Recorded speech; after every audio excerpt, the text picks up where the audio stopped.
Hello and welcome to Howard's Horse Handicapping. This is Howard Kravitz. It is Thursday, February 11th. Thanks for joining us tonight. We have a great show. As you can see, we have a little bit different situation tonight. I have a great guest here next to me, Jerry Richman. We'll talk to Jerry in a moment about why he's here. But the main reason why he's here is he's going to help us pick some winners for the Pick 5 on Saturday at the Fairgrounds. First, before we talk to Jerry, a few things. We've got to scroll down below here. Thanks for joining us. Please make sure you write in the live chat. We want to have a lot of discussion tonight. That's what's going to make the show going. Also, please make sure you follow me on Twitter at @HKravitz. That's the best way to join the show. So please make sure that you are doing that as well.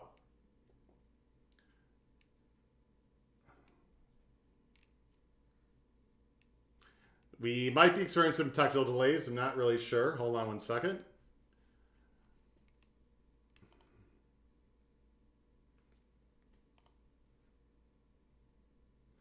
No, that's not going on.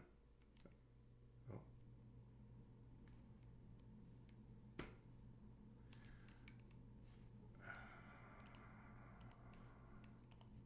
If you can hear me, just hold on, hang tight. We're just dealing with a few technical difficulties. Again, I'm sorry for the mix-up here. We're trying to figure that out on our end.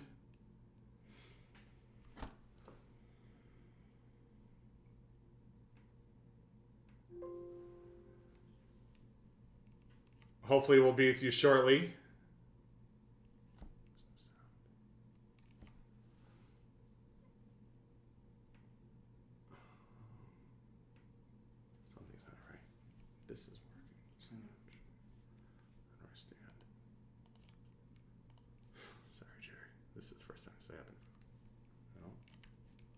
It's the first time it's happened. Unfucking believable. What a disaster.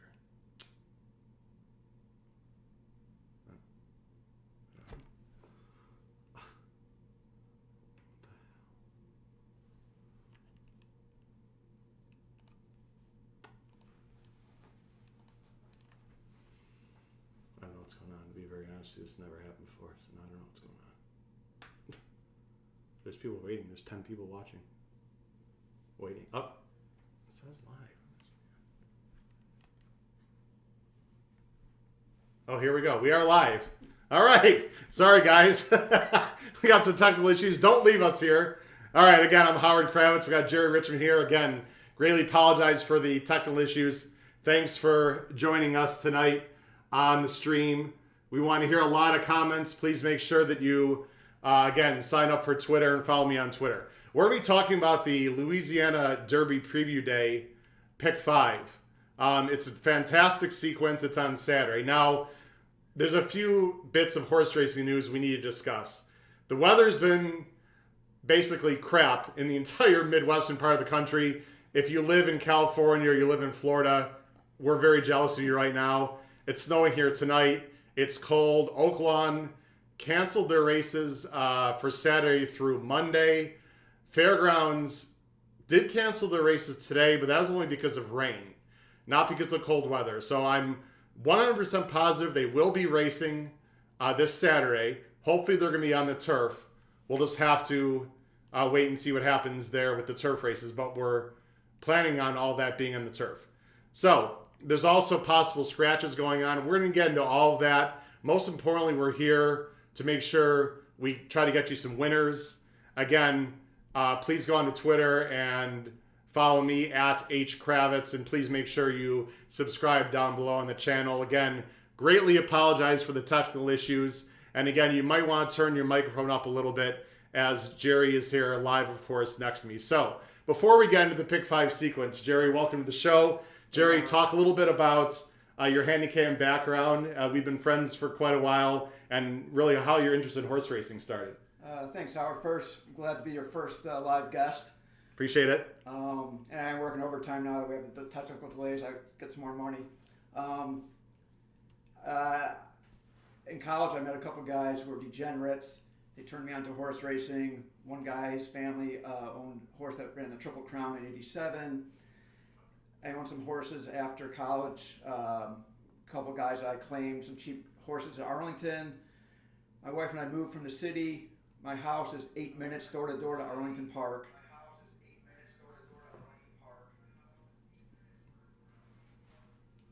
I'm sorry, and Go ahead. I've just been. I'm a weekend warrior. That's yours. That's your phone or something. Sorry. No problem. We're gonna turn the sound down.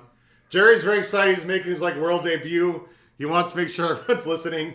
We're hearing, son, you live right by Arlington, and that also sparked your interest also. Sparked my interest, sorry. And I've just been a weekend warrior, and I've turned into degenerate. And the last couple of years, I've been trying maybe do some more contests, different types of things, live money contests, and stable duel, different things like that. So let's talk a little about stable duel. Okay. And again, the sound is a little bit different right now, folks, because we have the microphone a little further away. So Jerry's going to make sure he speaks up and make sure you guys might want to turn up your microphone just a little bit. Let's talk a little bit about stable duel before we talk about the pick 5. Okay. Now, I don't make any money promoting stable duel or any of these products.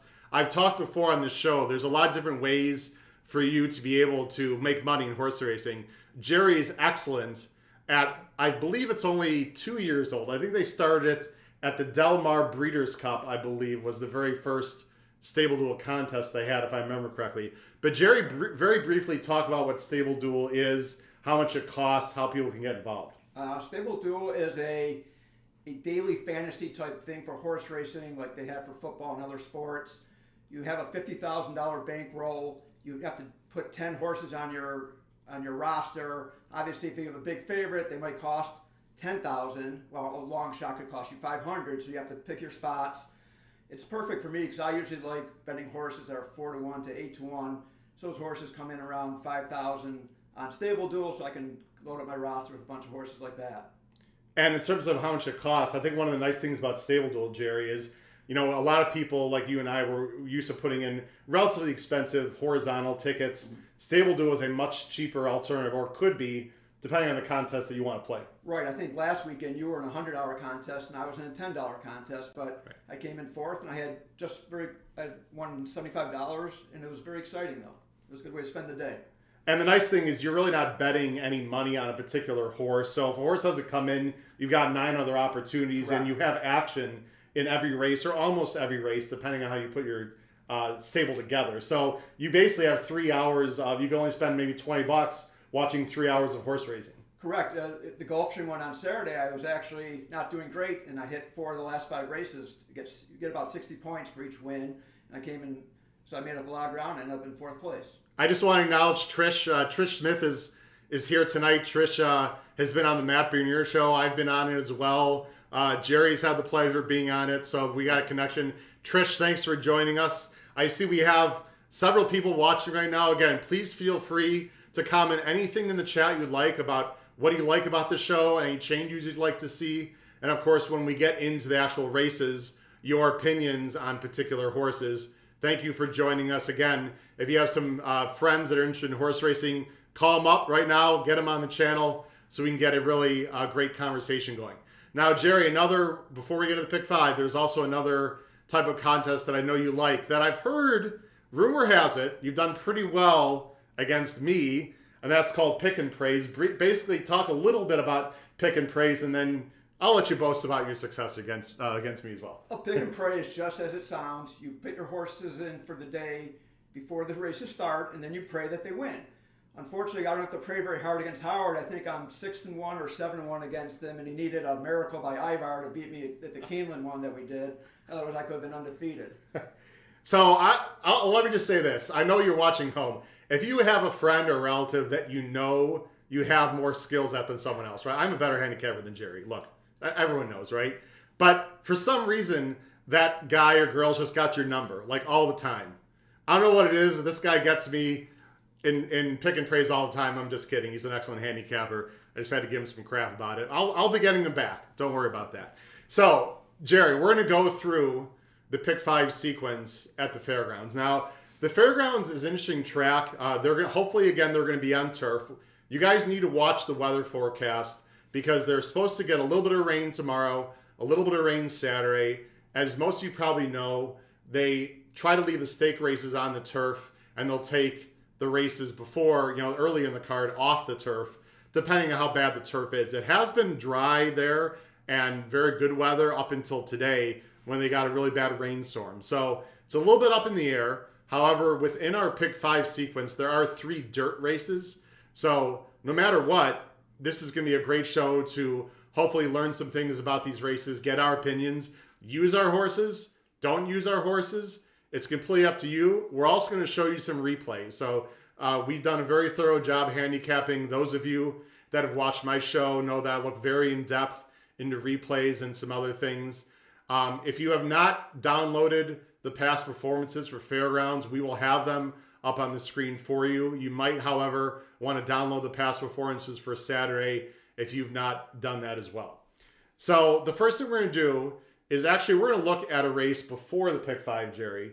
And that's race 7, which has some sprinters that I know that I have watched on the turf. So the first thing we're going to do is go ahead and go to the race 7 of the day. Race 7 is the Colonel Power. It's scheduled right now to be 5.5 on the turf. We'll see how that's going to develop. And we're going to go ahead and go right to the PPs here. And there's, as of right now, again, I believe it is an 8-horse field. Or excuse me, it's a 9-horse field. And so, again, the weather is going to play a factor. Jerry, why don't you, first of all, you handicap this race also. Correct. Why don't you talk about your top pick, and we'll just go ahead and look through it and go from there. Well, I bet Extravagant Kid in the Breeders' Cup Turf Sprint, so I don't see why I wouldn't come back and bet him here. This is obviously a drop in class to him. He hasn't been winning, but he's always right there, and I think the drop in class just might be what he needs. Yeah, I mean, I have Extravagant Kid as an A. You just see this horse just exudes class. He's probably the classiest horse in this race. I do have 2 small concerns with this horse. Number one, he's coming back he's coming back in a month. That's not too quick, but he's never been on this Fairgrounds turf. This Fairgrounds turf it can be a little bit strange. Some horses like it, some horses don't. So that's a small concern. Also, I don't know if he's really been on yielding turf. I'd have to go back and look.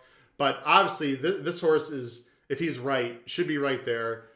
Florent Drew is probably the best jockey out there. He's been fantastic for Brendan Walsh, who's also had a fantastic year so far. So he's an A for me also. Now, again, for those of you new to the show, I will specifically talk about A's, B's, and C's. This is the ABC Steve Christ ticket maker method that was developed many years ago. That is fantastic. It values A horses higher than B's and B's higher than C's. So when I talk about an A horse, those are horses I like more than the B horses. And then, of course, the B horses I like more than the C's. Jared, there are some other horses you would like as your top choice other than the Extravagant Kid. Right. Just Might, the 3-horse. His last 2 races, he has been in speed duels for about 4 furlongs and then takes the lead, turn for home, and he's gotten caught at the wire twice now. There's not much speed in this race, so I think he's done all the dirty work. I think maybe he might be tough to run down. Well, I think this is a great time to take a look at the last race because there are 3 horses coming out of the same race. They raced in the Kenner, which was a $100,000 stake race. We're going to watch the replay. What you're going to see is Just Might is in this race. Maniwa, who is the 1 in the race on Saturday, right, he's going to be the 7 in the replay race. Just Might is going to be the 5 in the replay race. And the other horse that we haven't talked about yet is Archidust. Archidust is going to be the 8. So what you want to do when you watch this replay, folks, you're going to want to look at the 5, 7, and 8. So we're going to go ahead and cue that up right now. We'll get a chance to watch that. So this was the $100,000 stake race. And Jerry, as we're watching this, why don't you go ahead and talk a little bit about what you see again. 5 is Just Might, 7 Maniwa, and 8 Archidust. Yeah, don't worry about Archidust. He didn't really do much running in this race. But you can see Just Might go fighting for the lead with another horse. I think right, Just Might's on the outside there, folks. He's the 5. In a pretty comfortable trip. But again, Just Might, And you can see he's battling with a 3-1. Just Might seems to be like a need the lead type. If he doesn't get the lead, Jerry, it seems like he doesn't win. Correct. But he does run a big race here. Right. This is similar to his last race where he got ran down by Archidust, where he was kind of neck and neck with the horse for most of the race and then got caught late. If you look, Manny Wild's going to be way back there. Right. I'm sorry to interrupt you, but I do want to stop right now. Archidust, by the way, which is hard to see right now for you at home, but Archidust is getting a horrible trip on the turf, especially Fairgrounds, in a sprint. He didn't break great. He's 3 wide, never a good sign. Meanwhile, as they're battling to a pretty quick first quarter, 22-1 pretty much, Manny Waj just sitting in back here. No one's around him on the rail, sitting a very nice trip as Just Might is battling up front. And we'll just go ahead and fast forward here. And you see Just Might does take the lead. You see Archidust is 3 wide. He's the 8, really no trip. And Manny Waj, and he's really hasn't been on turf much, just keeps riding the rail and ends up winning this thing. Right. I mean, he was dead last turning for home, and look at this. Look at how much ground he makes up here. He's still got about 3 lanes to make up here, and he does it very easily. A hand ride. He goes right past him right here. I remember watching this live. Yeah, I mean, just a fantastic ride, a great trip, and you can see that he ends up winning the race. So, you're going to have to decide what to do with this horse because trips are really important. We've talked about this many times. Jerry made an excellent point. There is not as much speed in this race. We're going to quickly look at some other horses, and then we'll get to our pick 5. Again, this is out of the pick 5 sequence, just want to mention. So we'll move on here in a minute. But if you think Just Might is going to control this thing, which he just might, you knew that. Guy, I mean, you knew that was coming. Come on. Then, he has got a very strong chance here. So, again, do what you will. He's 9-2 morning line. I got to believe this horse is not going to be 9-2. I think you're looking at a horse that's got to be. So let me show you the. I need to switch here. Sorry, so you guys can see the past performances there. This horse is not going to be 9-2. I have a hard time believing that he's going to be 9-2 in this race. My B's I would use, by the way, I would still use Maniwa in my personal opinion. Just so you know, don't you think last time was the time to quote the old horse racing expression? He might. He absolutely might. But here's what I like. Here's an angle I like. That was his horse's first time on turf. Maybe, listen, Catalano's a great trainer. Maybe this is just a turf horse too. I mean, he won easily. There is other speed in this race. Maybe not as much as before. He's got the rail. I see no reason why he can't get a similar trip and win again. Oh, he's classy. He ran the Breeders' Cup Sprint. Only beaten 4 lanes for all the money at Breeders' Cup Sprint. Yeah, I mean, so he can absolutely win. He's a B for me. I've turned aside. I don't like that name. That reminds me of that. He beat us in the Naira contest that we were in. He did. Turned aside actually caught us in a contest that Jared and I were together. It was not a good situation. Turned aside is really talented. Correct. For Mark Casse, this is a newly turned 4-year-old. So the upsides there out of Warfront. One of my personal favorite. Out of Warfront, out of American Pharaoh. This horse ran a huge number last time. He's got races on the go back. The only thing I'm concerned about turned aside, Jerry, is, and this is not like Mark Casse, he's been off, which is fine. He only is showing 2 works. The last work very good. Now, Cassie's got his own training center in Florida, by the way, for those who don't know. So this horse could have been working at his training center and just not showing works. Are you concerned at all with a horse that has been offered 2 months that when you look at the PPs, Jerry, only shows 2 works? Yes, I would be, especially with the trainer change and the 2 works. And this is a horse that has, not a lot of races in its career. So maybe he's one of those ouchie type horses. Yeah, we don't know. I didn't mention the trainer change. Linda Rice, who's an excellent trainer, especially turf sprinting. But listen, you can't say it's a downgrade going from Linda Rice to Mark Casse for sure. But you make a valid point, for sure. You're never sure about the trainer change, and I think this horse has huge upside. Whether he runs well Saturday or not, this horse is very live. All right, so folks, you want to hear about the pick 5? That's what we're gonna get into right now. So let's get into the pick 5, Jerry. Now, the pick 5 sequence is fantastic bet. I know you're a little more of a pick 3, pick 4 player. I don't know. You don't play a lot of pick 5s. Can you just explain to the audience? I know you like verticals. You'll bet tries. What's your feeling about pick 3s and 4s versus 5s in general for yourself? Well, just simple math, Howard. You're a math teacher. It's easier to win 3 in a row or 4 in a row than 5. I just don't seem to be able to hit them. So, and I have a little. Wait, they're going to be listening to your pick 5, Jared. They want you to think that you can hit this thing now. I'm a good handicapper. I like my handicapping, and I'll give them some good suggestions and things. But it's not a bet that I make normally. I usually stop at pick 4s. I've had better luck with pick 4s. So that's what you usually go with your wheelhouse. You do great in pick 5s. I do better in pick 4s. Sure. I mean, it's up to whatever people are interested in. All right, let's get into the pick 5. Now, pick 5, and we're going to move a little bit quicker. We took a little bit long in that first race there. And again, feel free to on the chat. We want to get more people involved on the chat.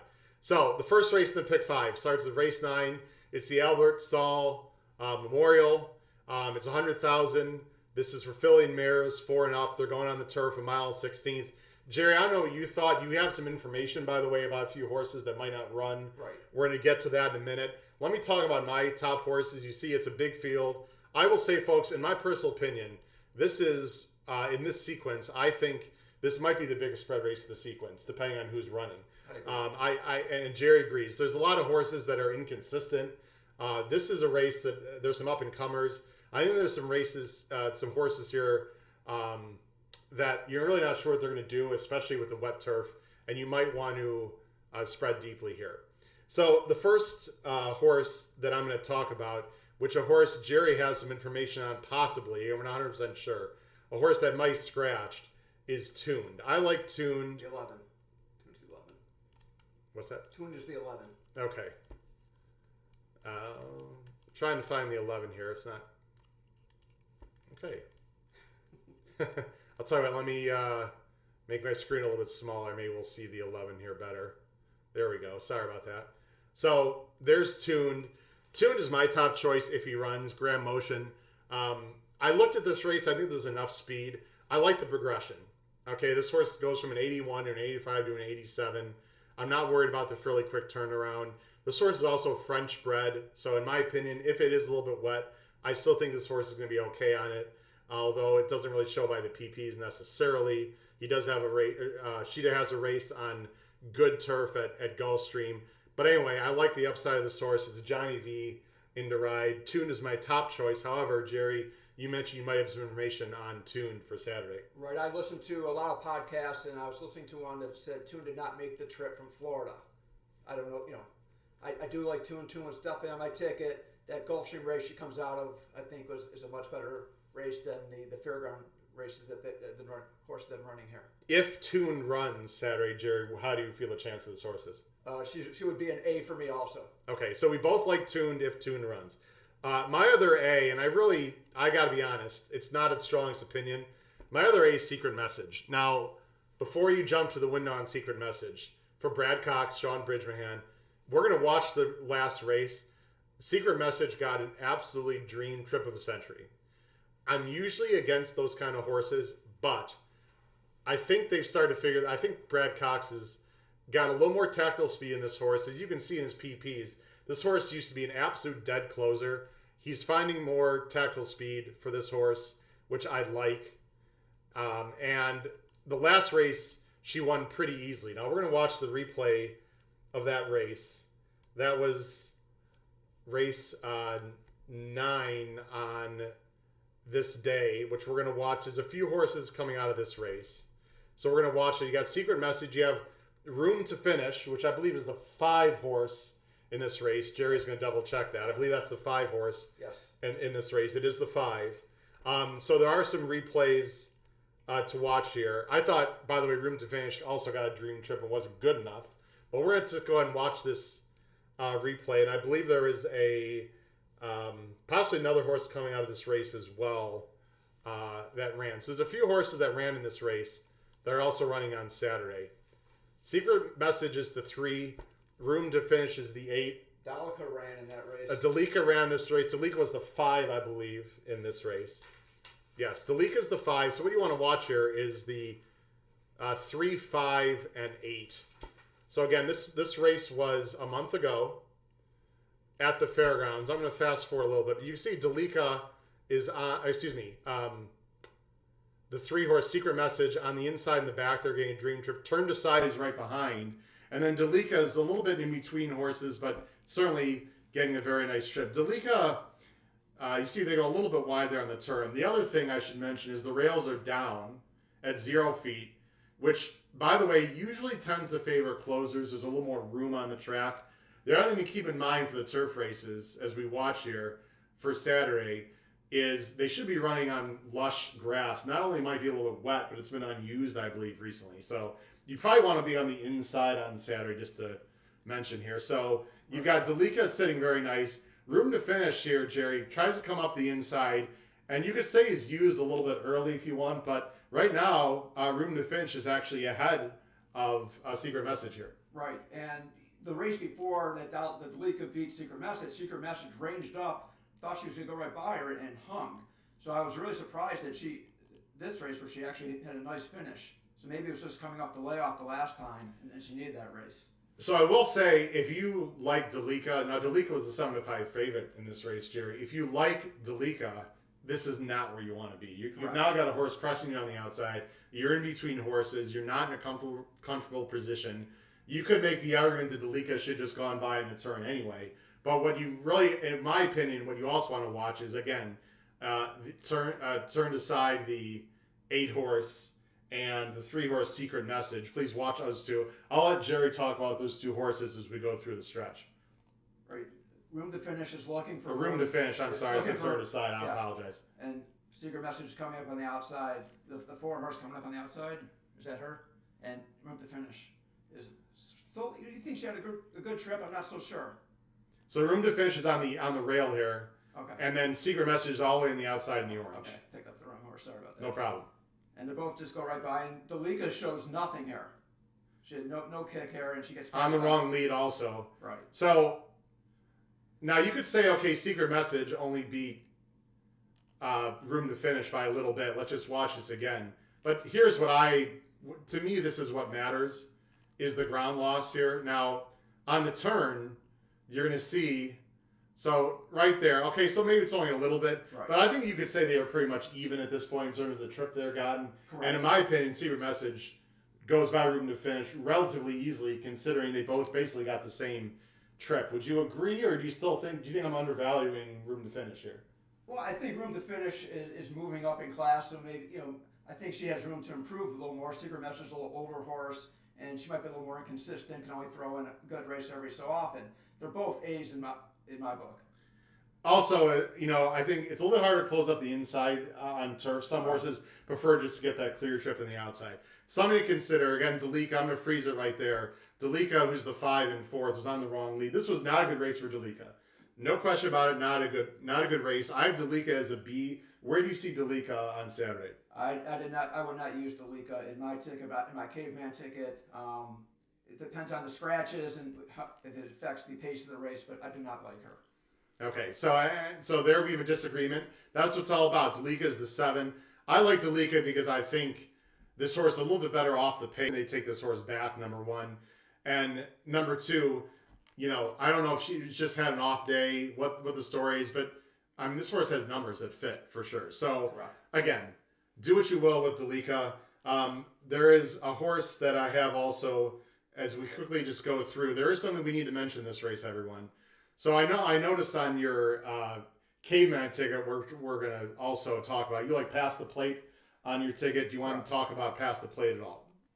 I just think, again, it's a new 4-year-old. I like the horses that go from 3 to 4, and I think that this horse has a really good finishing kick. You like the finishing kick of Secret Message. I think this horse has the best closing kick in the race.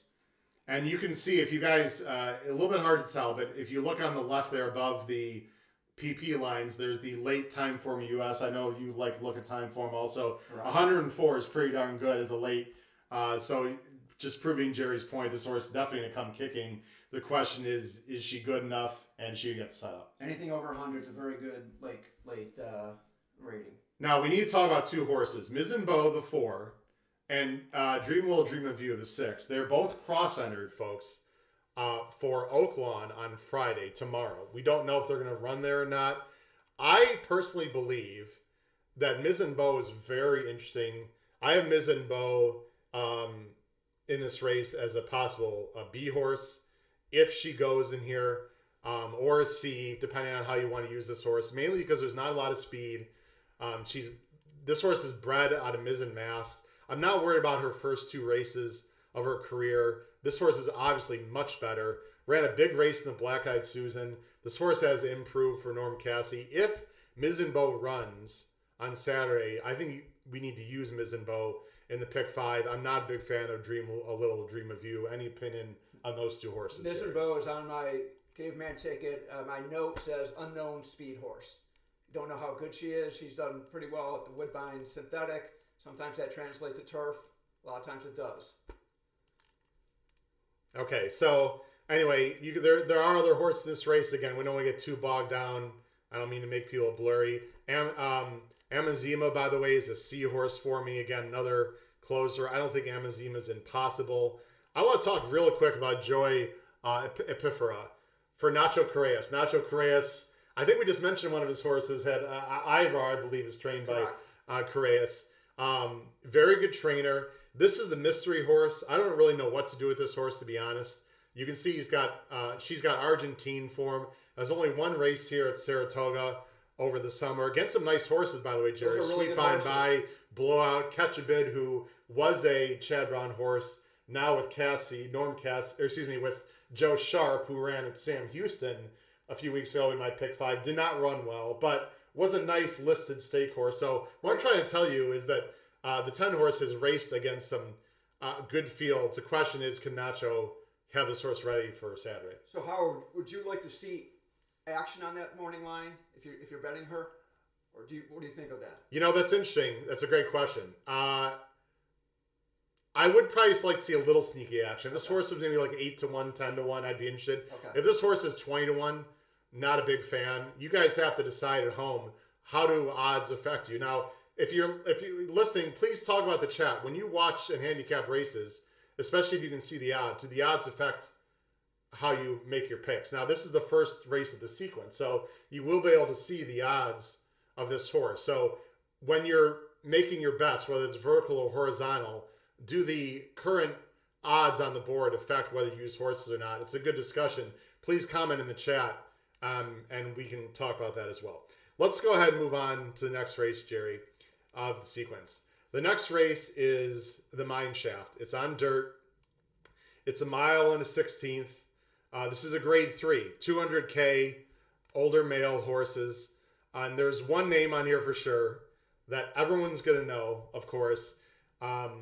This horse has been very interesting. I wish this horse had been running more. I actually saw this horse run in person 2 years ago at Keeneland. Full disclosure, I bet Gouverneur Morris a year and a half ago when he would look like he was an up-and-comer, and Maxfield just blew right by me in that race. 10-1, I think.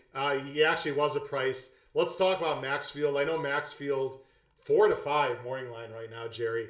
Maxfield is an A for both of us. Talk a little bit about Maxfield and what do you think of this horse? Well, Maxfield was on everyone's short list for the Kentucky Derby last year, and just didn't make it back from the Keeneland race that you had seen. I was very impressed with the last race. The horse finally showed some tactical speed and was up close. Before that, horse had been almost a dead closer, and I was very impressed. And I was actually hoping that they were going to maybe go to the Pegasus World Cup after that race. I was be very interested in betting that horse if they went to the Pegasus. Took some extra time off. Yeah, I mean, this horse has been a bit ouchy. I have some concerns just because, listen, I think it's fair to say this is probably the most talented horse in this race. I believe, and I could be wrong, that they are pointing to Dubai if he comes out of this race well and wins. So you'd have to check that. I know they think very highly of this horse, obviously. This horse is undefeated. But I will say one thing. Who has this horse really faced? I mean, really. This horse has run well. He obviously won at Keeneland in the Breeders' Fraternity. Then he was off until May of last year and beat, New York Traffic, Pneumatic, nice 3-year-olds. Nothing out of this world, I would say. Then off again till December, and he ran in the Tenacious. We're not going to show that replay. Beat some horses that are in this race on Saturday. But again, Sonneman, Dinar, these are not top quality animals. So although he might win Saturday, I think he's going to have to prove it. This is, I think, by far the toughest field he's ever faced for sure. I agree, and I really do like him though. I think there is one horse that you definitely have to look out for, and I think that's the one horse Enforceable. Yeah, so let's talk about. Go. I'll let you talk about Enforceable. We both are not getting creative in this race in the pick 5, and again, please stay on because at the very end we're going to show you our ABC and pick 5 tickets. I see Barry O'Brien. Thank you for joining us. I really appreciate that. Let's just. I want to give Trish Smith some love out there. Trish mentioned that she's gone from one extreme to another. You saw looking at odds, but then you're not really sure and you focus on them. Absolutely, Trish. So I generally believe, in my opinion, you shouldn't get too caught up in the odds. If you like a horse and the horse is 15 to 1, you thought he should be 8 or 5 to 1, don't let that dissuade you. You're just getting, maybe you have an angle that other people don't have. I don't like, and some of my friends do it, and I used to do this when I was a younger, less experienced, worse handicapper. I would change my bets all the time and say, oh, this horse is 2 to 1. He's got to be live when I actually hate the horse. Jerry, really quickly, how do you feel about when you look at odds and how does that determine your picks? Well, again, I try and do what Matt Bernier does something called a value line. I try and assign a value line to every horse. And if I think a horse should be 6 to 1 and that horse is 3 to 1, I will not bet that horse just on principle because I'm losing half of my value there. So I do take into account the odds when I'm making bets. Now, Enforceable is the other horse that Jerry and I like. This horse was an absolute dead closer as a 3-year-old. I mean, this horse was always too far back. I actually bet this horse a few times. He did win the LeCompte on this track. He's actually 2 for 5 on this track. 4 of the 5 races he's been in the money. So this horse likes this track. We're going to watch the last replay of Enforceable. Now, it was a small field. It was an optional 40 claimer. This is obviously a much tougher field, but he got the best buyer he's got in his career top 103. And what we're going to see here, Jerry, is the way that he does it. He's the 3. I don't think we'll just show mainly the final turn in the stretch here. But he's a gray. It's hard not to notice the beautiful gray horse. What you want to see here, and he breaks cleanly. First of all, this horse, Jerry, what I like is he's showing more tactical speed than he did as a 3-year-old. To me, that's a big advantage. You see he's already, they weren't going supersonic by any means. Correct. But he's really pretty close to the pace. We're just going to go ahead and forward. He's very comfortable. And what I like here, and again, a very good setup, but when you watch this horse, he's going to split, and this final 8th is huge, and the gallop out is huge. And Jerry, maybe this horse is just coming into his own. Right, Howard. I believe in. I like using formulators. So I like gives you the incremental pace. This horse actually ran a faster closing kick in this race when it was closer to the pace than the race before when it was further back, which is hard to do, which means it's really improving. And I told you I listened to a lot of podcasts, and they said that they've changed the blinkers on this horse, and that he seems a little more focused. Yeah. So again, a minor. I'm sorry if the video is a little bit goofy. Again, some of these replays that we have to get from different avenues because DRF, which I use, doesn't show replays for Churchill Downs. We're not going to get into any of that. So again, we apologize for any of the streaming issues you might see as they're showing the replays. But the combination, Jerry, of the equipment change and maybe this horse is getting older and improving, I see no reason, Jerry, why this horse cannot beat Maxfield on Saturday. I agree. And Maxwell's gonna be 4 to 5. This horse will probably be more like 3 to 1, 4 to 1. But in the horizontal, you're gonna get a lot more value with Enforceable.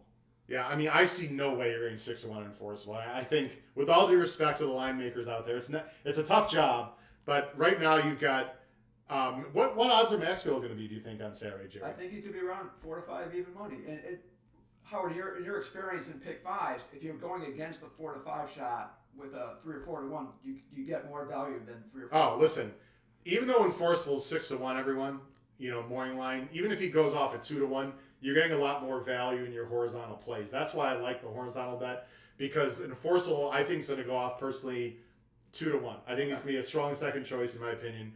But in the pick 5, he's going to play bigger than that. I will say, if you're playing pick 4s and 5s and you really need to do this, please look at the doubles. Because if you look at the double will pays, I think you're going to have an idea of how they're going to be bet. If you want, in the first leg, you see the doubles into Enforceable and Maxfield, and you see how they're going to be bet. But not everyone looks at that, and a lot of people bet off of morning lines. I always look at the double wheel pace. Yeah.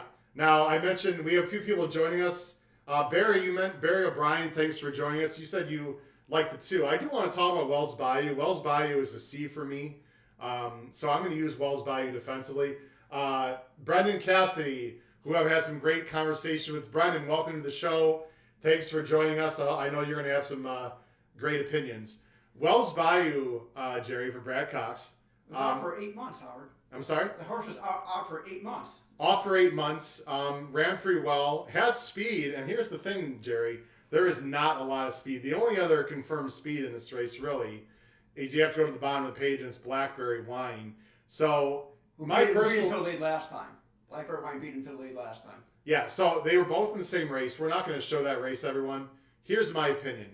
Blackberry Wine last time got the lead, lost a title ready, who really is an okay horse. I liked Blackberry Wine in that race. I was pretty disappointed. He got away with pretty slow fractions. Wells Bayou, I think, if you're Velasquez, I think this horse is going. I don't think there's any chance, in my opinion, he's going to let Blackberry Wine get the lead. I think this is a need the lead type.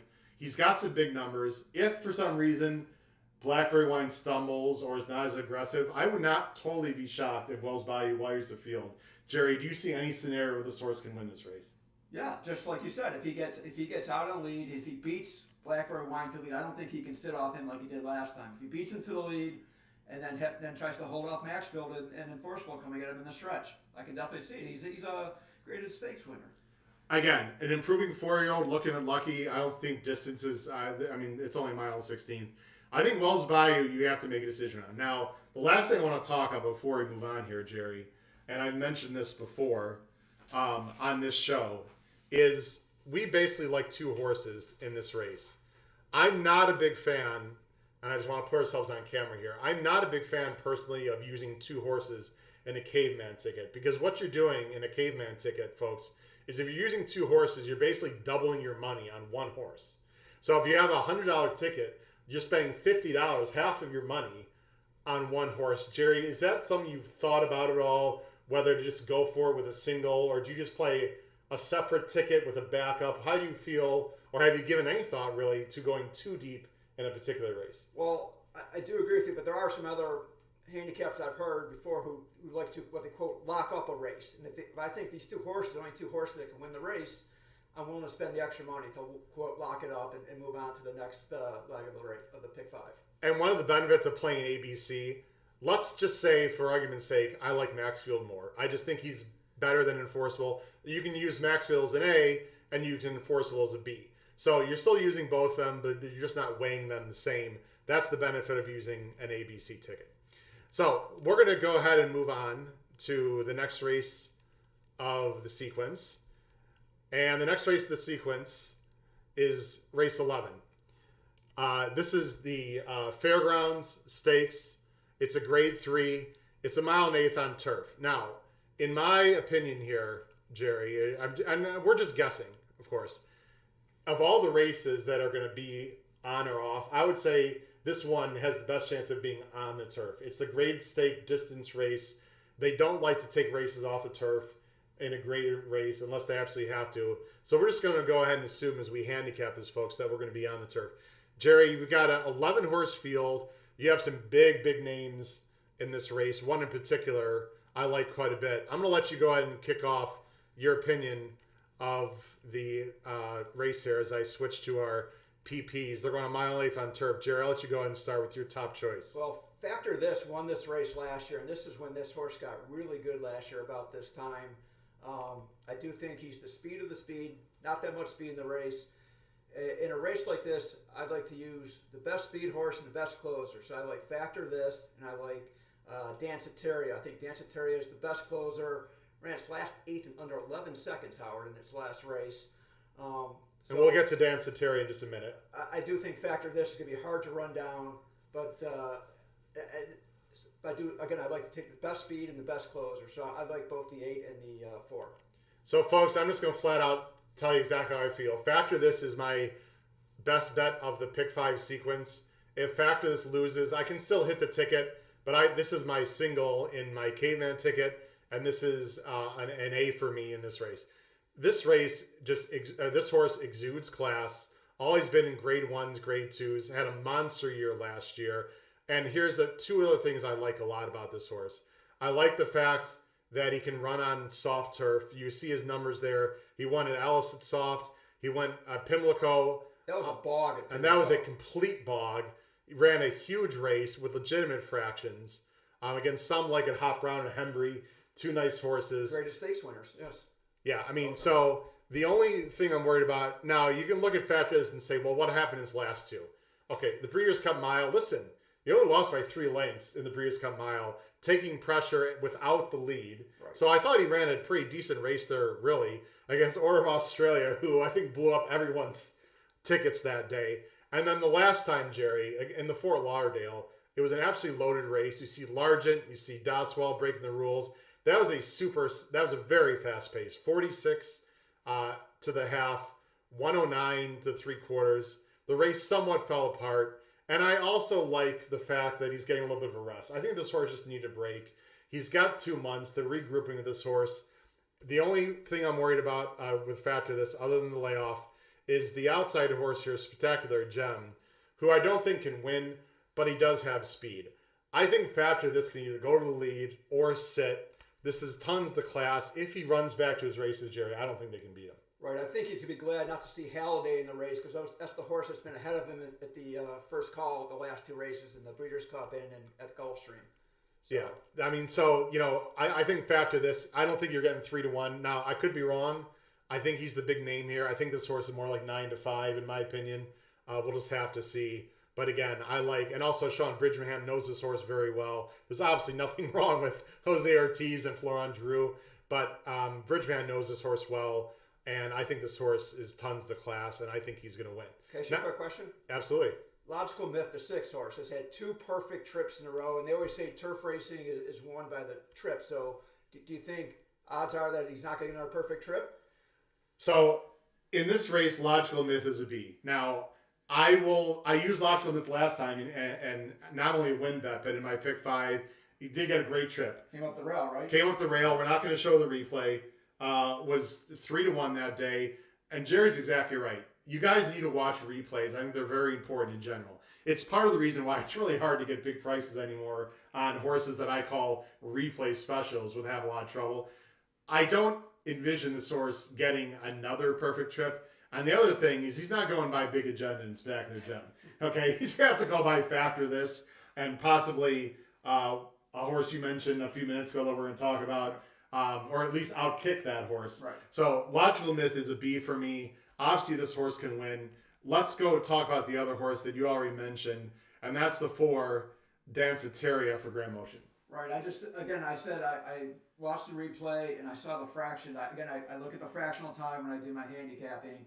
This horse came in under 11 seconds for the last 8th, and it was just flying in a race that had not much pace to it. So it was the only horse that made up any ground that race. It was first race in a while, and this will be the second time in the States. This horse has a navel in its PPs back in Europe. Yeah, so why am I not using this horse as an A? So, first of all, I singled this horse. I'm going to pick 5. I needed him last time, but that's not the reason. That's absolutely not the reason. Listen, if you hold grudges against horses, folks, then you're not going to have a successful handicapping career. Here's what I don't like. There's 2 things that I'm a little bit, that I don't like about this horse. First of all, this horse was sent to Australia to run in very, very long distance races. They did that on purpose by the previous connections. Apparently, this horse needed Lasix, and there was no Lasix in Australia, which is why this horse didn't run supposedly as well as he could have. But these are you see he's running 1.25 miles, 1.5 miles. Then Grand Motion takes over. The other reason so what I'm trying to say is I think this horse might be effective going longer, is the one point I want to say. The other point is a lot of people look at Euros, and everybody gets all excited. He's a Euro, he's a Euro. You know what, though? This horse is a 6. He's only won 330,000. This is not like a spring chicken who's a fresh face coming over this country to dominate the older, stakes division of turf horses. Yes, this horse can win, but he seemed a little one pace to me Jerry made a good point. He closed very fast, although they all closed fast because it was slow fraction. So you do need to take that into account a little bit. But I don't mean to ramble on. I just don't like the upside of this horse, and I think he wants to go longer. I think Factor This is still a better horse, and I'm using Danceteria as a beat. Right. In case Factor This is not ready or something's actually wrong for the last 2 races, I want to have the best closer. That's the only reason. I do like Factor This the most. Fair enough. And we're not going to really touch on too many other horses. I would use Set Piece as a C, personally, for Brad Cox, just because of the form this horse is in. He's in great form. All he's been doing is winning. He ran on the Tapeta. It's not Pala anymore. The Tapeta at Turfway Park against Cheaper. So again, maybe this horse is better than I give him credit for. He did race against Digital Age last year and some other good horses, but I'm going to use it as a C. I just think there's other classier horses in this field. Is there anyone else you'd like to talk about in this race, Jerry? No, I think we got it covered. All right, so again, do what you will with Danceteria, whether you want to use him as an A or B. Again, he's definitely a player, but I think Factor This is ready to rock and roll and is going to kick off his 2021 season with a bang on Saturday. Speaking of a bang, guys, let's go to we have 2 graded stake races on the card, both for 3-year-olds. These are fantastic races. And Jerry, let me just talk to you for a minute. We're going to go ahead and change our cameras here and put ourselves on camera. So it's mid-February. You've got 3-year-olds. We're only 2.5 months, basically, to the Oaks and to the Derby. You can't really make a lot of mistakes right now. Plus, there's points on the line. So I guess as a trainer, how much do you gear your horses up for these races? Because you do want to save something for later in the season, but you do also have to qualify your horse to even get there. So it's a little bit tricky. I think they probably look at like a 3-race season. They're looking for 2 preps and then the Oaks or Derby. So this would be a logical first step. Again, they want to see progression. They want to see run well, get some points to qualify for the Oaks and the Derby, and move on. Do they have to win? No, but I think they want to see them, run well. By the way, I should mention that Blackberry Wine is cross-entered in that turf race. We both don't believe he's going to go there. We don't have inside information. But I would imagine Blackberry Wine's going to go in the smaller field on dirt in the mine shaft. You'd have to think. Correct. So the Rachel Alexandra. Jerry is absolutely in love with the horse that we need to talk about. I like the horse too, maybe not quite as much as Jerry. This is one of the preps for the Kentucky Oaks. $300,000, really nice purse. This is the Rachel Alexandra, pretty good horse in her day. One of my personal favorite horses of all time. She won the Oaks by 18 or something? No, like by 20. I remember Tom Durkin. She won by 20. I mean, it was I love that call by I think it was Durkin. That was one of his last calls. Back then, yeah. But anyway, that was a great replay just to watch that. So Jerry, you got a mile 16th. We haven't mentioned the dirt. Now the dirt might be slop. We don't know. The weather's supposed to clear out. That's something you're going to have to watch because some of these horses just might like dirt more. And there's one particular horse in this race that you absolutely love. Before I'll let you talk about the horse, Jerry. Let's go ahead and take a look at the PPs for this race. And you see the one, you got Clairiere, Super Sensational, yeah, Moonswag, Off We Go, Becca's Rocket, Zoom Up, got Little Stitious, Travel Column, and Charlie's Penny. Now, Charlie's Penny, Jerry, I think there's some news on Charlie's Penny you want to mention. Right, I think Charlie's Penny is going to be scratched from this race. I think he had a little hiccup. Yeah, she had an injury. It's too bad because Chris Block, who's a local Chicago guy like Jerry and I, this could be a potential future Oaks horse, and hopefully it's nothing major, but she is out of that race. Just for the record, Jerry and I did not like Charlie's Penny at all in this race, even though, Jerry, she did beat some horses coming out of this race. But let's talk about Travel Column, and then we'll watch the replay. This is your best bet of the Pick 5 sequence. Your single in your Caveman Pick 5 is Travel Column. Right. A few minutes ago, you mentioned that when people watch replays, there's obvious trouble. So this Travel Column had obvious trouble after obvious trouble, so there's going to be no value in Travel Column. I think she's by far the best horse in this race, and I think she was tons the best in that race against Clairiere and would have won by more than a length. Now, you said value. Now, she's 2-1 morning line. And super sensational is 8-1. You got Clairier is 5-2. So in your opinion, and again, you're not going to be able to see the odds when you make your pick 5 bet. 4-5. I think 4-5 even money. Wow. On there. Wow. I mean, to me, my personal opinion is that'd be a huge overlay, in my opinion. I mean, underlay. Sorry, would be. I always get that confused. A huge underlay, which means the horse is going to be overbet. I would not touch this horse on the win end, at least. Correct.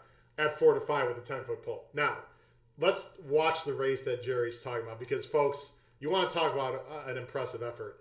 This horse is out of OXO Equine. This is Giroux, Brad Cox, out of Frosted, Victory Gallop out of the dam side. This horse figures that she can run all day, so distance won't be an issue. And really, you'd almost think this horse will get better, not only as the races get longer, but as she gets older. You don't really think as a sire by Frosted is sort of an early precocious type. Correct. But Travel Calm was awesome. We're going to go ahead and watch the replay. Now, this replay was Churchill Downs last year. This was November 28th. And what you want to do here is watch the 5 and the 6. Travel Calm is the 5. Clairier is the 6. Clairier is the 1 in the race on Saturday. Correct. They'll both be making the same move coming around to the turn, but Travel Calm gets a bad start here. Yeah, I mean, Clairier is the one that comes over. Right. And you can see Travel Calm steadies a little back and right away is in last and lost, I don't know, a good length and a half to 2 lengths right there. And this is a horse that has shown speed. Its first race, it was half off 22 fractions. So I know this horse showed some speed. So to be last, but the jockey doesn't panic here. He just gets her to relax and gets her in a rhythm. And you'll see her move up the rail a little bit, and she'll be next to the 6 for a while. We'll go ahead and fast forward a little bit. And so now you see Clairier in the yellow, just in the 2 path, and Travel Calm is just following her. Correct. But this is where things start to get real dicey. I mean, they both have pretty good holds for sure. But what you're about to see, I'll just let Jerry talk it through, is pretty impressive. Right. I mean, Travel Calm just keeps getting stopped with nowhere to go. Clairier doesn't have the best trip. She has to go pretty wide here. But look at Travel Calm. That horse has so much horse right now, just got nowhere to go. The jockey just is begging for any room. And Clairier makes the move first. So right here you see the Clairier's got the jump on Travel Calm a little bit. I mean, look at the hold. It's a little bit hard to see. Standing up. Just a monster hold on. This horse was so loaded. We've been in these situations, Jerry, where you're watching a race, you're like, just find room. Right. Just find room. And sure enough, she does. Yeah, we're all yelling, get through, get through. But you know what? It took a while for this horse to get through. She's the great horse. The horse was a serpentine in the stretch here. Right now she's 3 or 4 wide, and she's going to go down inside a little bit. Gets shut off there. Tried to come up the inside. Right here. A lot of horses don't like to go through there right there. So now she has to go all the way around everybody. Now, it's fair to say, this is a good length and a half, 2 lengths that she has to make up in the final, less than a 16th probably, right, at this point. And that was simply ravishing on the lead there. A very good horse that Travel Calm just runs right by everybody here. And once this horse levels out, and just look at the stride on this horse. I mean, an absolute blow-by. More distance will be fine for her. Almost in hand, Jerry. I mean, again, we'll just watch right here. You know she's going by. Right.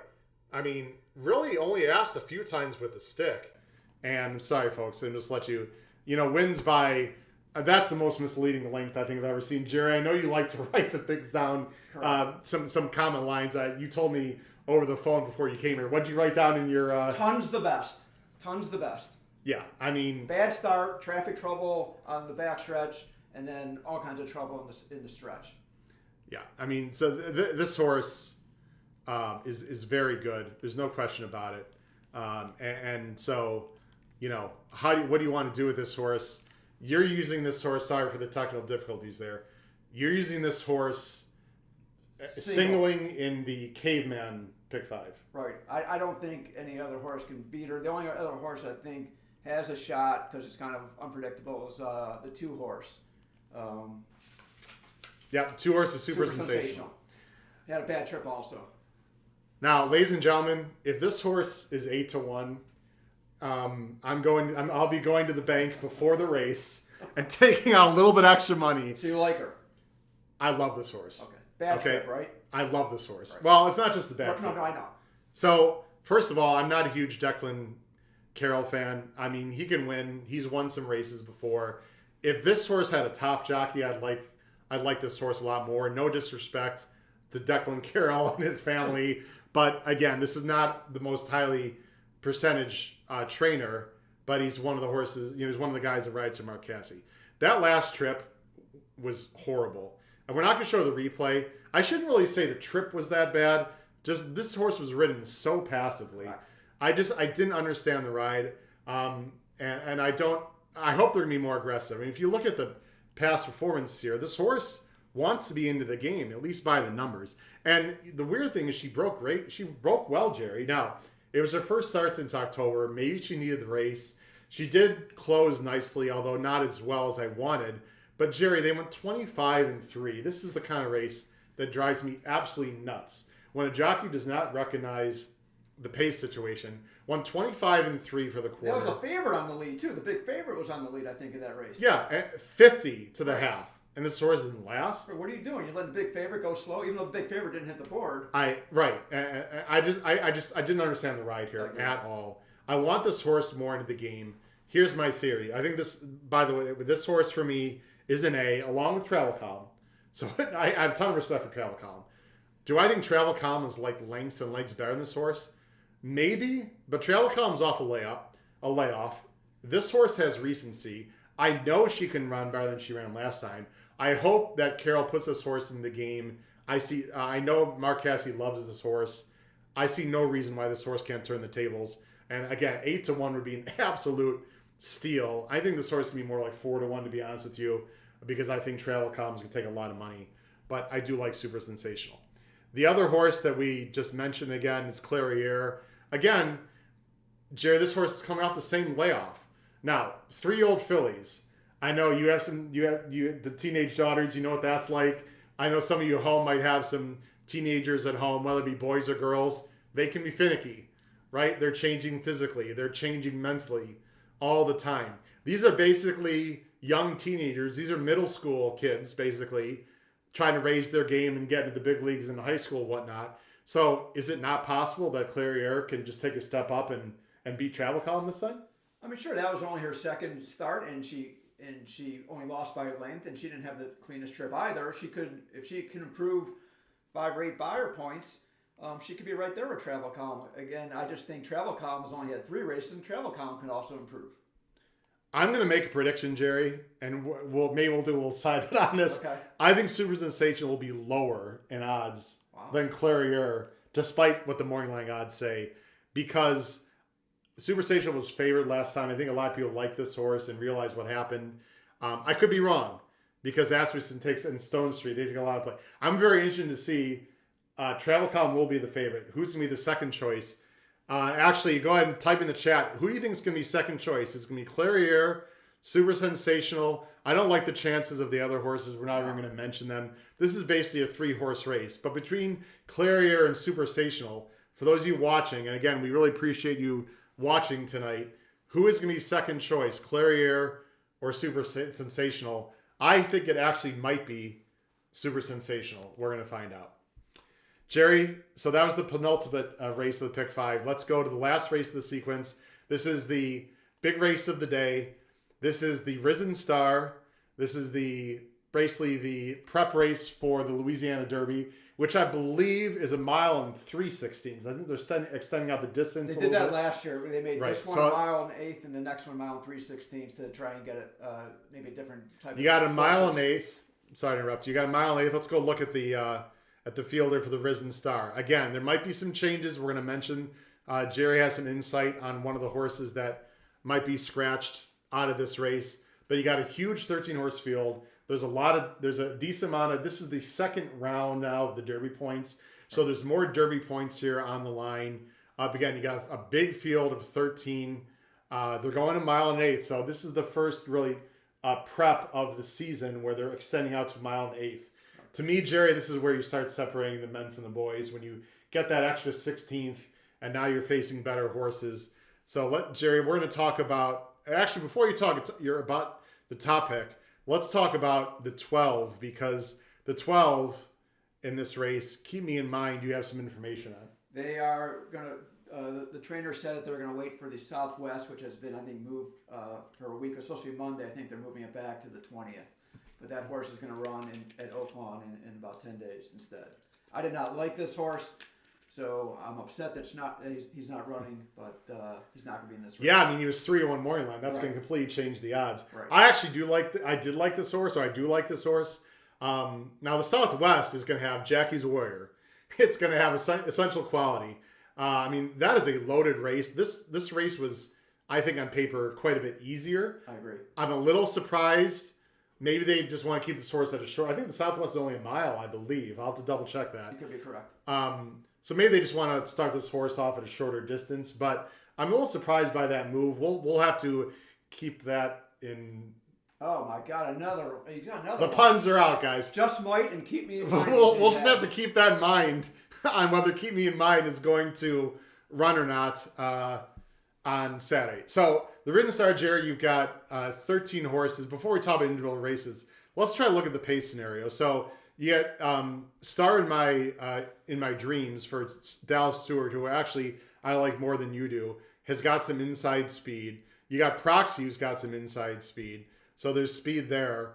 You also have Midnight Bourbon, who won the LeCompte, which we're going to show that replay, I believe, against Proxy and Mandaloon, who we'll talk about. I think he took the lead in that race just because nobody wanted it.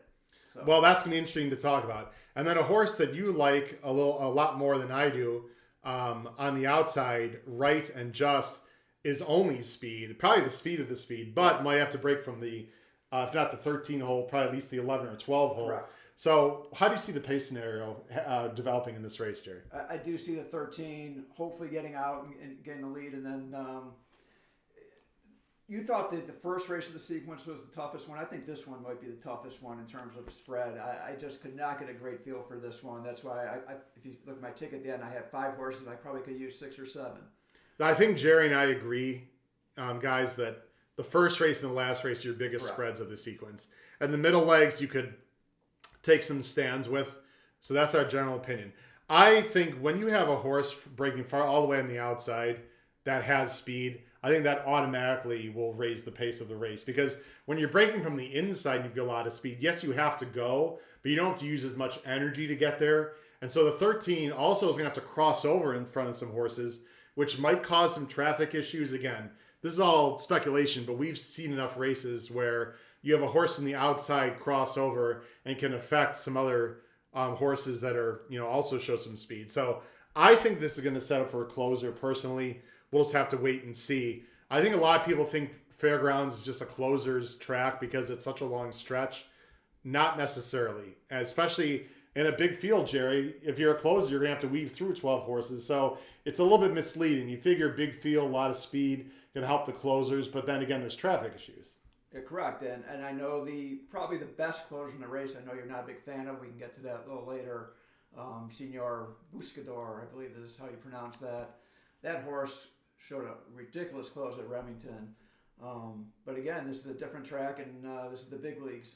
Trish, I agree with you. I think Super Sensational is going to be the second choice. I want to mention Barry O'Brien before we get into our picks. Asked in the chat if the 10 Santa Cruiser, which is an interesting horse because we're going to watch the replay, can get some pace in the Rhythm Star. Can he get in the exacta? Barry, I'm gonna let Jerry answer that question after we watch the replay because he likes Santa Cruiser a little more than I do. So let's go and watch the replay of the LeCompte. There's a bunch of horses coming out of that race that we need to watch. So I'll just go in reverse order here. So coming out of the LeCompte, you have Mandaloon, the 11 in Saturday's race. You also have Santa Cruiser is going to be in the race that we're going to show. You also, as we go down, you have Midnight Bourbon, who won the race, who wired the field that day. And you also have Proxy. So you have a bunch of horses, folks, coming out of the LeCompte into this race. So what does that mean? That means Howard has to put on the replay. So we got to do it, folks. Let's go ahead and watch the replay of that race. And that was race 13 on this day as I just maneuver through our sequences here. So Midnight Bourbon's the 1. Proxy is the 4. Mandaloon is the 10. I believe Santa Cruz will just be dead last, so it's the horse that's going to come from dead last. he was the 7. I'm pretty sure of it. Yeah. So what you want to watch really is the 1, 4, 7, and 10 here as we watch the replay. We're going to just talk over it as we go through it. 1, 4, 10, and 7. Mandaloun was a pretty heavy favorite, by the way, in this race for Brad Cox. And Santa Cruiser, people thought would be possibly on the lead here. And look at this. He just breaks bad and for some reason, the jockey just keeps him in back. And you'll see later, he's 15 lengths back at one point. Yeah, so Santa Cruiser, let's let this roll here, is the 7. I mean, look, I'm not in the best shape. I could go faster. I think I could go faster with this horse right now. Because, I mean, not only did he pinch, but he didn't really ask, though, to get into the game. I guess maybe... It was very confusing. Do you think he just figured after he didn't break, I don't want to rush up and get into trouble? I mean, I can't blame jockeys for doing that because the rush-up move almost never works. But I don't understand what happens, why he's so far back. Watch as he just keeps going further back. And it looked like Proxy wanted the lead, but Midnight Bourbon took it from him. So Midnight Bourbon, by the way, I did not like this horse in this race. This horse knocked me out of the pick 5 that day, to be honest. They are walking. This is a pretty tight hold here. And Mandaloun, Proxy's the 4 horse, sitting a very nice trip for Godolphin Stables. Mandaloun is 3 wide. Now, Jerry, when you're a big favorite, you want to be in the clear, but you also want to save some ground. Did you see any scenario here maybe the jock could have used more to not be 3 wide? Or if you're the big favorite and you're betting this horse, are you just okay with getting a little bit of a wide trip but in a comfortable spot? I think most jockeys and most bettors, if you have the favorite, you don't want to deal with traffic on the rail. If I'm 3 wide, I have a clear run. If I have the best horse, that's fine. You can make up for that lost ground. And so, again, Midnight Bourbon walking the dog. This is 24 and 3. I mean, they're not that slow, but really pretty comfortable. No one's really pressing him at all. And I've talked to Matt Bernier about this on his show and other people. If you're going, again, 49 to the half, so this is pretty slow. 49 unpressured. If you're pressured and going slow to the 40, that's a big difference than being no one on your flank and going 49. I think it's just the feeling of a horse being next to you. Just think if you're a human being, right, and you're running in a track race and you have someone just on your flank the whole time, it's a little disconcerting. It's a little more claustrophobic as opposed to just running freely with no one really bothering you. It absolutely makes a difference. You can't see the person behind you or horse behind you. You think, oh, I got this easy, and you're running nice and free. Yeah, I mean, it definitely makes a difference. This horse absolutely walked the dog. You don't think this horse is going to be used on Saturday? You don't. He just got the lead out of circumstance. I don't think any of these horses were speed. I think, again, Santa Cruiser was supposed to be the speed, and you can't even see Santa Cruiser in the picture. Yeah, so where's Santa Cruiser? In Santa Cruz, California right now. And this race was in New Orleans. Right. I mean, completely off the map. And, they're both going to come at Midnight Bourbon here, Mandaloun and Proxy. They both look like going to range up here. It's going to be 3 across the track soon. Now, I don't know what you folks thought. By the way, we should just freeze it right here. Travel column is just to the left of the pole, or Santa Cruiser, excuse me, just to the left of the pole. I don't know what you thought if you watched it when you watched this race, whether it be live. I thought at this point Mandaloun was just gonna go by. I mean, he was very highly touted. I thought he'd be ready for this race.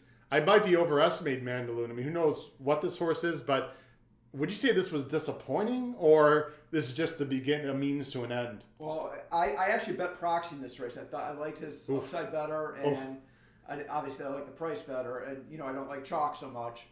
And I thought Proxy was going to get him at the stretch. And here comes Santa Cruiser. He passed his 4 horses in the stretch.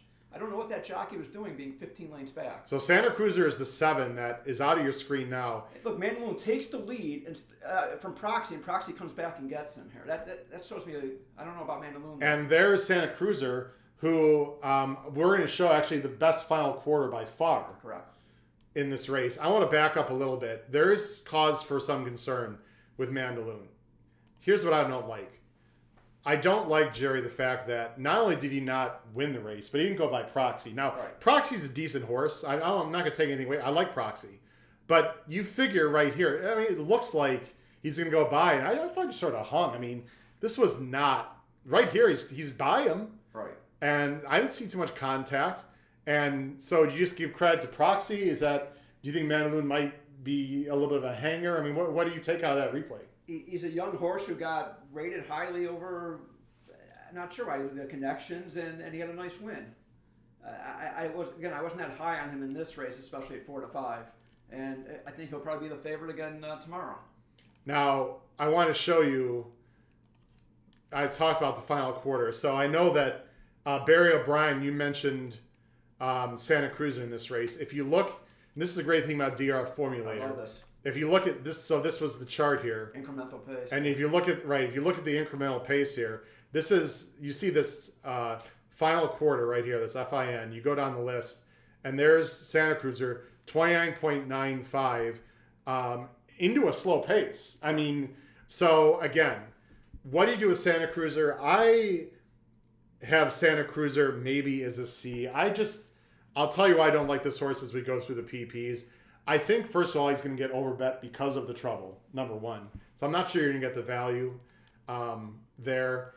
And when you look at Santa Cruiser, and you look at the PPs of Santa Cruiser, I mean, where's the fast race? I mean, there is no fast race. His best race was a 77 buyer. 77 buyer is not going to get the job done in this race. Okay, fine. Let's say he runs a low 80s buyer and steps up, maybe even mid 80s. I'm not sure mid 80s is going to win this race either. So although he's interesting, Jerry, I just think he's too slow.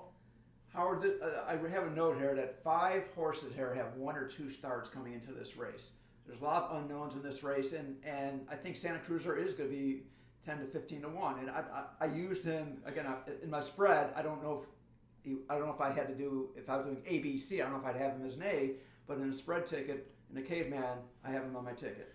I'll tell you the other thing I'm against. James Graham's been on Santa Cruiser, okay, every race. And if you go down and look, James Graham, who is, by the way, a very underrated jockey. He's a veteran guy. He ran Arlington a lot. Jerry and I know him well. Jerry, when you have a jockey who's ridden for a local trainer like that, has a race over the track, had trouble, you would think he would stay on this horse, but instead, James Graham goes to Carrillo for Tom Amos. To me, that is a huge negative against Santa Cruiser. Am I reading too much into that? Playing the jockey roulette game is sometimes difficult and sometimes costly. I try not to look into too much. James Grant could have something with Tom Amos that he likes to ride for Amos. And again, I don't know. I'm not hooked into Fairgrounds all that much in terms of the dynamics between trainers and jockeys. Sure. So I think it's a negative. I'm not a big fan of Carrillo in this race. I think this is too much too soon, but I think the horse is a little bit interesting. My top choice in this race is Mandaloun. Look, I know I just sort of criticized him a few minutes ago. You're like, why am I using this horse? First of all, the upside is huge. He did take a step forward into the buyers. He's putting blinkers on. I think they're going to be a little more aggressive from the outside there. I mean, he was into the game before. I like the breeding on this horse. I don't see any issues with that. This horse, by the way, has a 419 Tomlinson on the wet. So if it is wet, I think this horse is going to step up. I just think this horse is still good. Maybe, he just had an off day. He's got 2 nice works since, including a 59-4 breezing, which is Fairgrounds, Jerry. That's pretty good. He's my top choice. Who's your top choice in this race, Jerry? First of all, do you think he's going to be the favorite, Mandaloun? That's a great question. So Keep Me in Mind is not in the race. Let's assume that Keep Me in Mind is scratched for right now. So in terms of the morning lines, and I'm sorry to scroll through here, people. I don't mean to, so he's the second choice in the morning lines. Right. So if Keep Me in Mind is scratched, then I would say Mandaloun would be the favorite. Now, I want to say this. I would not bet this horse to win at 5-2. I don't think he's that good, but he's an A for me. So tell me about your top choices here. My top choices are, I like Proxy and Midnight Bourbon out of that race more. Midnight Bourbon is actually a half to a horse that won the Louisiana Derby, Gervin, a few years back. And I guess, again, as I said before, the unknown is Senor Buscador. I know you're not high on him. Again, I don't know if those horses at Remington were horrible and that made him look like he was going so fast, or he just was going that fast. His closing fraction was 24 and change, and the next fastest one was 26 in that race. So he went by he was faster at 8 lengths in the last quarter mile than any horse in that Remington race. Well, let's take a look at Senor Buscador's last race. What a great story. Todd Fincher, sort of smaller stable. Now, this horse is bred well out of Mine Shaft, so you would think distance won't be that much of an issue. Here's my issue with Senor Buscador before we watch the replay. This horse, by the way, is a B for me. Jerry would use as an A. Correct. who did he beat? Okay, let's take a look at I agree. I mean, Jerry, who did he beat? Let's look at the chart. I mean, and we'll show the replay. So Cowan came in second. Cowan, off that race, ran the Smarty Jones. Cattle River got loose that day, but was absolutely no factor whatsoever in that race at 5-2. And you look down here, okay, Safi's day won, but the race that he won was just a main special where he barely won with a 77. And I'm not going to go down, but I mean, this is not a strong field. You want to compare this field to what Senior Buscador faces on Saturday. I mean, it's not close. Correct. So, but we're going to go ahead and watch because, you know, if you like dead closers, this was impressive. We're not going to watch the whole race, by the way, Jerry, but Senior Buscador was the one. And this was a pretty fast pace. You'll see him. He's in the back there in sort of those teal. He's all the way back right now. He's actually, it's almost off the sea. He is last. And I had a win bet on him this night. Oh, well, good for you, Jerry. You know, I can't remember. I think I used him as an A or B. I can't recall. But again, they're going 23-2, 47-1. Right. Pretty quick. And we'll just fast forward a little more. You can just watch this move on the turn, Jerry. You can just talk it through here. I mean, look. He's actually the one. He's the one. Excuse me, on the outside. Go ahead. Right. He's one, and there's 6 horses ahead of him, and he just goes by them in about 5 seconds here. He goes 10 wide here, and he wins by 5. Not even trying. I understand the field is bad. Again, he's an unknown. Sometimes I like taking an unknown. I don't know what price he's going to be, but I would rather bet him than Mandaloon. And at the end, this last, you know, finally, he's really not. I mean, never went to the stick. Right. I mean, so that's an impressive effort, right? The question is, you know, can he win? I think we both agree that he can win. I mean, it's one of Jerry's top choices. I'm dubious of who he beat. And I think there's other good closers in this race. If Keep Me in Mind is in this race, by the way, Keep Me in Mind is my other A. I understand it's the 12 hole, but that last race in the Kentucky Jockey Club, it's deceiving. They went pretty slow, and he had to race against Smiley Sabaka and some other decent horses, but I just like the way he did it. This horse is super professional. Cohen knows this horse. Listen, he finished third to Essential Quality in the Breeders' Cup. Granted, that race did fall apart a little bit, but Hot Rod Charlie, who he finished third to, just ran a Santa Anita, ran a big race there. So the form line seems to hold up. And if I had to make a decision between who I like more, Keep Me in Mind or Senior Buscador, based on who they faced, I have to go with Keep Me in Mind over Senior Buscador. The only thing is, I did my homework coming here. That race, the Kentucky Jockey Club, has been a negative key race. There's been 7 horses come out of there. Not one of them has run over a 70 buyer, and I don't think any of them hit the board. So again, some of you guys should absolutely look at. Here's the last race. And again, if you're not familiar with these horses, Smiley Sabaka did just run at in the Sam F. Davis and did not run well. Call that running. Did not run well. When you lose by 22, not good. So you know what? Maybe Jerry's a good point. There is Sit and Go in there. I don't know. I think this horse can improve a lot. Correct. I just think he's a better closer based on who he's faced and based on the Breeders' Cup effort. Correct. We're going to find out on Saturday. Correct. For sure. Again, how much you want to use that horse. Other horses you're interested. You said you like Proxy. I like Proxy also. Proxy, sorry folks, we'll just go back and look at the PPs here. Proxy is a B for me. However, and you're going to see this in a minute because we're almost finished, folks. I greatly appreciate. Barry O'Brien, you've got a question. Any thoughts on the 1 or the 7 underneath? So I'm glad you mentioned the 1. I'm going to talk about the 1. By the way, Proxy would be my other A, Jerry, if Keep Me in Mind is out. Okay. So we're going to talk about that.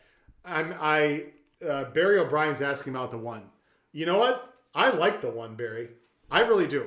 You know, Dallas Stewart is a really patient guy. All you see, there's 2 things I love about this horse. First of all, Jerry, when's the last time you saw a Dallas Stewart horse with speed? You know, right. I mean, all these horses come from the clouds. Yeah. We can mention horses over and over again who in the Derby are Golden Soul and 40-1, and they close and they get a piece. They're like, where did this horse come from? So the fact that Dallas Stewart's training a horse, by the way, out of Super Saver Barry, so distance not going to be an issue for sure, has raced well in the slop in case it's wet, has shown tactical speed, which I absolutely love, and has upside. And Brian Hernandez, I think, is a very underrated jockey. I like this 1. I'm using the 1 as a B. Barry, I think this horse has an outside shot to win. I think he can absolutely be in your tries. I don't know what number you're going to get. He should sit a great trip off of the outside horse and maybe outside of Proxy. If he can take a step forward, I think he's got a big shot. Now, I noticed in your pick 5 we're going to show, I don't think you used Star in My Dreams. Do you have any thoughts on the one? I was trying to decide between. I always like. Did I sell you? Did I sell enough this horse? I always like using long shots. I was between the 1 and the 13 were the last two on my ticket, and I could have gone 6 deep. I went 5 deep, and I just like I like sometimes lone speed. I'm hoping 13 could be lone speed, but I did like the 1. Again, he's done nothing wrong. Yeah, I mean, he's gonna be a price. And he's got good training. He's undefeated. Right, I mean, again, he's by Windstar, by the way, is one of the co-owners, and he co-owns this horse too. I wouldn't talk anyone off betting this horse. I mean, what guess? I think you might get more than 12 to 1. Yeah, I'm saying done nothing wrong. Undefeated. The rail 12 to 1. Good connections. Barry used the 1. We Barry. both. I like the 1 a little more than Jerry, but I think and Jerry thinks the 1 could win. The other horse that you talked about is the 7. Bezos, underneath. So he's not Bezos, he's one, but Bezos. Yeah. You know what? I'll tell you what. I might have underestimated this horse, and you know I try to look really deep at all these races. There's 2 things you got to like about this horse. First of all, he's won 2 of his last 3. But the distance, he's won sprinting, but won pretty well out of Orb, who by the way, I met Orb. Orb and I are friends. I was able to pet him. I went to Claiborne Farms when I went to Keelan for the first time ever. Guys, if you've never gone some of these big time farms like Claiborne or Windsor, whatever, you need to go to these farms. Jerry and I, we had planned to go last year, but the pandemic hit. I heard, by the way, Jared, if you know, it's Keelan might have allowed for some fans. Oh. They're going to announce it soon. Okay. So that trip that Jerry and I are going to make to Keelan might not only be on hold for just a few more months, but keep your eye on that. Jerry, any thoughts on O'Bailey? He's bred to go long, but he hasn't gone long yet against a pretty good field. I think I clicked on his dam, and I didn't like the breeding, the dam side, so I just didn't use him. While we have it here, I want to show respect to my viewers here. Barry, let's take a look at I'm not familiar with Snugs and Kisses. So Snugs and Kisses was actually a speed horse here. That's a great thing, by the way, Jared, I love about Formulator, right, is you can look at the PPs of the dam. You can look at the siblings' PPs. So this horse has gone distance. So he's got a little more. He's got distance also on the dam side. It was actually, this horse was trained by Tom Amos. Let's take a look at some of the siblings. A Transatlantic Kiss is a nice horse that is actually a sprinter, 6%. So a Louisiana bred. What I see is some middle distance, and there are some decent horses coming out of this dam. So I'll tell you what, Barry, you've convinced me. I honestly, Barry, I'm using this horse as a C. I'm going to throw him in. This is why I love to have this show. I think it's interesting. Daniel Speller, thank you for joining us on the chat. You like the 1 a lot. Daniel, if you could tell us in the chat why you like the 1 so much. Maybe we've already touched on it, but you obviously like this horse quite a bit. So Bezos, listen, this race is obviously wide open. Wide open. This is the most wide open race of the sequence, I think. And I think that'll lead us right into our tickets because we want to wrap up the show here. So, Jerry, what we're going to do is we're going to look first at my ABC ticket. Now, folks, when you're looking at these tickets, and this is my ABC ticket. Now, this is assuming there are going to be no, scratches we're aware of. So I'm going to leave it on here if you want to take a picture. Of course, you can watch the replays, whatever. This is a $154 ticket. If that is too much for you, I understand. $154 for a lot of people is a lot of money. Totally get it. Call some friends. Call 5 friends. Listen, you should put in $30, right? No big deal. Here's my logic in terms of betting, and I have some money to play with, but listen, I'm no millionaire. Jerry, you're betting $150 in 5 races. There's a lot of people at the track will bet $30 in a race. I'm just doing it 5 races in a row. So again, I don't want to discourage anyone. If that's too much, then use just only A's and B's. Use to your discretion. That's my ABC ticket. I do want to say, folks, that in race 13, you see 2 and 5 in parentheses. If, keep in mind, who is the 12. Keep me in mind. If the 12 is scratched out of that race, I would move Proxy, who's the 2 horse, up to an A. and I would use Senor Buscador as a B. So again, those parentheses in race 13 for me, for those of you who are watching, is only if the 12 is scratched. Otherwise, I'd use Proxy as a B and Senor Buscador as a C. So Senor Buscador is really going to be a very important race if we're alive, because I only have him as a true backup, right, and you have him as an A. So we're going to find out on Saturday who's right about that. As you can see, I'm taking a pretty strong stand there in race 11 with Factor This, but I'm using other horses. Obviously, I think the 4 can win. I think the 6 can win. So I don't think he's any lead pipe cinch or anything. And then you can see, again, generally thin in the middle 3 and deeper in the last 2. Now let's talk about the Caveman tickets, Jerry. I'm going to let you talk about your ticket first. Again, this is assuming we don't have scratches. You have a $75 play. Why don't you walk us through the sequence and your thought process here? right. In the first race, I think that we got to watch to see if that 4 horse is in the race. If that comes out, the ticket goes down. Again, I would spread in the first leg and the last leg. Again, I like... in the first turf race, I think all these horses beat each other, so I want to maybe take some new faces. That's why I use the 3, 4, and 5. And the next race, I think Maxfield and Enforceable, again, I'm trying to lock up that race. The next race, I love Howard's Factor This, and my horse Danceteria, and I would probably throw in Logical Myth in case he gets another perfect trip. Travel column, put it in the win column. Did you see what I did there, Howard? Wait, that was clever. Mr. Travel Column. I'll tell you, this horse draws off and wins though against this field. I think this is. Will this horse? Let me ask this question, Jerry. If Travel Column wins, let's say even by a length, or if she really draws off, is this your Kentucky Oaks future favorite? Would you say? I will wait and see who Matt Bernier likes in the Oaks, because he had a nice long shot last year. So I'll wait to. I'll defer to Matt Bernier. Shout out to Matt Bernier, who's a great guy, has his own show. I talked to Matt on the last show. He's got that She Dares the Devil money. Correct. What a fantastic future bet. I'm sure he had a nice a cash there on She Dares the Devil. There's a nice horse, by the way, out west, Moonlight Doro, who won last week for Richard Mandello, who, by the way, knows how to train a filly. Right. Beholder, Paradise Woods, you could go on. So, but Travel Column, I'm excited to watch Travel Column. Right. On Saturday. And then I finish it up. Again, I like Proxy and Midnight Bourbon in the last race, and Senor Buscador, and I'm shooting with Santa Cruiser and the 13 as possible long shots. If I can get there, I'd like to have a ticket that's going to pay a lot of money. Now, Jerry, if someone could afford another $20, have you played backup tickets? So I don't know if you like Caveman. Let's say you were to play your Caveman ticket. Would you recommend people play a smaller ticket, not using Travel Column, or do you just say, I'm just going to go for it? I'm not going to spend more money. I'm just going to go for it. Well, what I do, Howard, I'm not an ABC player, so I kind of like Super Sensational in the 4th leg. So if I win the first 2 legs, then I might make a pick 3 in the last 3 legs using Super Sensational only with those other horses. So you back up. I can get something if I lose a Travel Column. That's something I do. Right. So you like to back up with other small horizontals, a double, as a saver, or pick 3, correct? As a saver, as a saver, correct? Sure.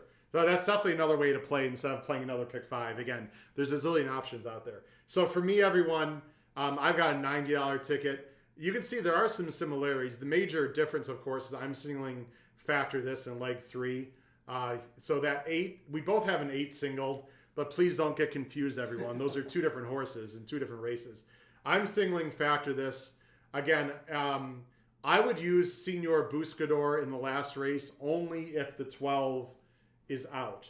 So keep me in mind, I believe. If that horse is scratched, I would add Senor Buscador. If Keep Me in Mind is in the race, I would not use Senor Buscador. That's why you see the parentheses there, just so everyone knows. So listen, folks, it's going to be a great sequence. Those are our Caveman tickets. I just want to say once again, unless you're a very beginning player and you're struggling understanding the ABC method, I would try to use the ABC method, learn it. It's a much more affordable ticket. You can use more horses. You do have to decide how you're going to weigh horses, but I think the ABC method is really a much better way to go in terms of affordability. So that's our pick 5 ticket, and that's our sequence. So again, the races are going to be on Saturday at Fairgrounds. The pick 5 starts with race 9. Please watch the weather. They're supposed to get a little more rain. We're hoping everything stays on the turf.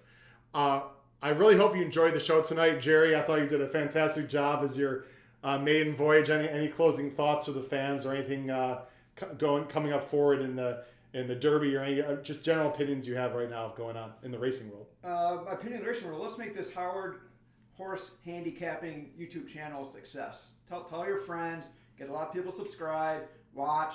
They don't have to watch live stream, they can watch later. It doesn't matter. Just making sure they watch before Saturday so they get the picks. I appreciate that. And if you like the job that this young man did, even though he's older than me, we'll just call him young anyway, please give a shout out, Jerry. Fantastic job. Let's close on this though. Saudi Arabia, you got the $20 million race, right? You got K-Nix Go against Charlatan. Let's just, for argument's sake, now there's other good horses in the race, by the way. First of all, who's going to have the lead? And if it was just a heads up bet, who do you like more in that race? K-Nix Go or Charlatan? It is a 1.8 miles, one turn.